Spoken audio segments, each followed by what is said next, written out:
19世纪末正是法国印象派绘画的全盛时期。当时，少数美国艺术家慕名前往法国，他们大多就读于巴黎著名的朱利安艺术学校，少数则搬到莫奈定居的吉维尼艺术群落。1914年一战爆发时，大部分美国艺术家返回故土，并将全新所学融入描绘美国的画作之中。如今，在家中珍藏一件印象派大师的经典，是许多藏家的梦想。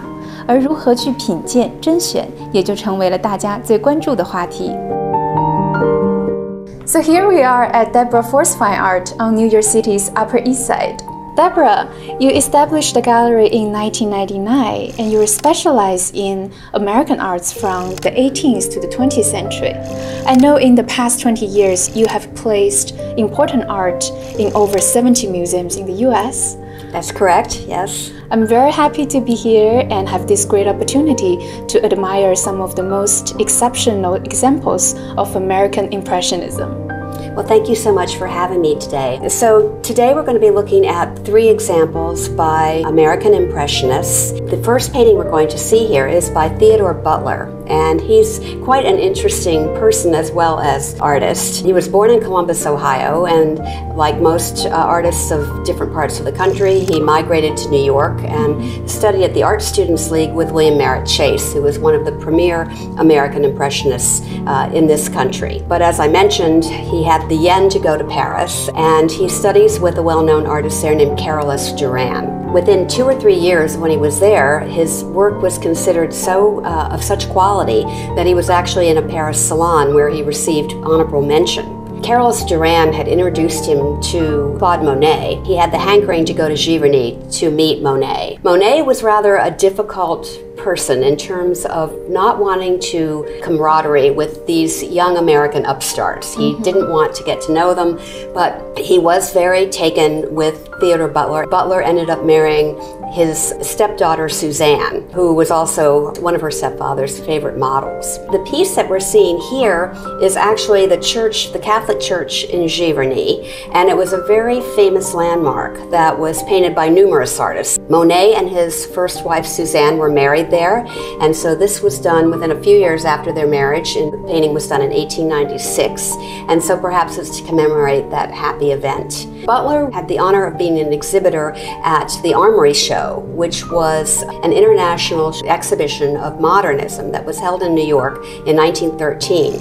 And among the people whom he exhibited were Monet, Renoir, Bonnard, Marcel Duchamp, and many other famous artists. So the European artists were far outnumbered the American ones, so you can see that he was very well respected. His work is included at the Metropolitan Museum of Art, and in France, Terra Foundation has a collection, and they often show their works in Giverny.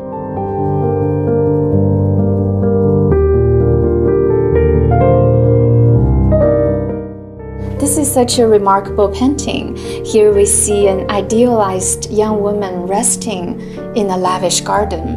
This work was made by Robert Reid around 1901. He is one of the founding members of the 10 American painters and best known for his decorative figure paintings of elegant young women enveloped in outdoor settings. So yes, this is by Robert Reid, and it really is one of his most magnificent examples of a woman in an exterior. And you can see the wonderful play of light and shadow. Textural quality of the paint surface is really amazing, outlining the folds of the dress against the leaves and trees of nature that you see here. So Reid was from Massachusetts, and he studied at the School of the Museum of Fine Arts. He went to Paris and studied with Lefebvre and Boulanger. His initial claim to fame was really as a muralist, and in 1893 he did a major mural for the World's Columbian Exposition in Chicago, and yet too he was recognized in Paris because he did an additional mural for the Paris Exposition of 1900. So he was well recognized in both the United States and in Paris. Absolutely. I think we not only see a beautiful woman in the painting, but also a symbol of social ideals, which means to elevate modern American cultural and life standards. Art writer Lisa Peters writes something which I found very interesting. She said, the figures in such paintings served as a decorative role during a period when decoration meant to turn something real into a vehicle of beauty.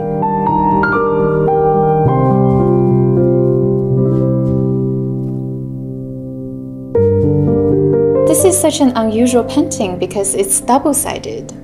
Yes, exactly. This is by Abbott Fuller Graves, and he's primarily known for being a still life painter, although he did do some figurative work as well. And this particular work here on the recto, Japanese iris along a river called the Oise in France, and on the back there is tabletop still life that he would have done in his studio. So the question is, why does that happen? The only thing I could conclude is that artists often didn't always have the funds to buy canvas, and so they might start one painting and decide that they wanted to do something else, and then they would start another on the opposite side. Many times the works on the reverse are sketches, but in this case it's a fully developed painting. So it would depend on the viewers as to which side they would prefer.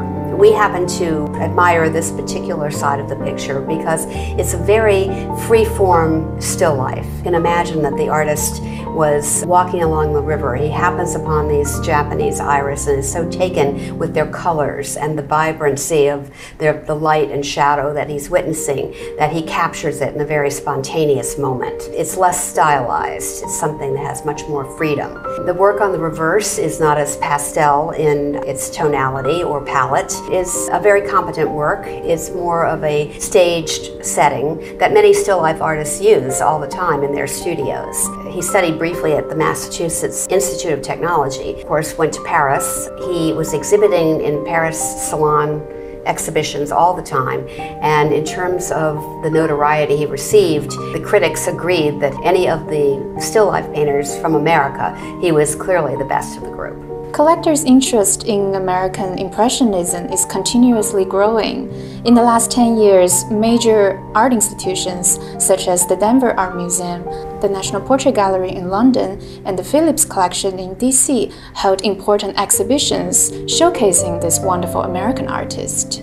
And I think comparing with collecting French Impressionism, these works by American masters are more accessible and reasonably priced, which offers a great opportunity for connoisseurship and investment. Exactly. I mean, I think this recognition is long overdue, and for decades, the American Impressionists were overshadowed by their European counterparts. Today, it's becoming very, very popular. It really is a good time to consider works like this because they are in a more affordable category. 那我们今天的画廊私访就先到这里。如果你想要收藏视频中看到的作品，可以在视频下方找到我们的联系方式。